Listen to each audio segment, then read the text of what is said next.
Je dois être prise, et puis tu dois me dire que je ne mérite pas d'être prise. Plus tard peut-être, pas maintenant, pas ici. Oh, tu m'aimes plus alors. Je te hais. Pourquoi? Parce que... Tu m'aimes et tu me hais en même temps. Oui. Oh.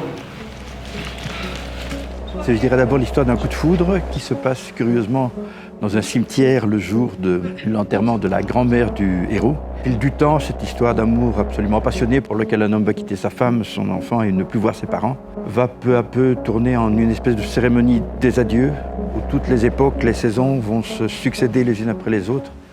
J'ai écrit quelque chose comme von Obstfelder sur la pierre. Tu n'as pas peur? Non. Pas du tout? Non, j'ai pas peur. La thématique de Rêve d'automne, c'est qu'est-ce qui nous tient vivants et reliés ensemble? Comment, quand on se retrouve après des années, on peut directement retrouver ce qui nous lie? Je l'ai vu, il était avec une femme et ce n'était pas sa femme. Oui. Tu n'as pas peur? Non. Pas du tout. Non! Paradoxalement, nous aussi, ça nous rend vivants de raconter l'essentiel, ce que nous gardons les uns des autres.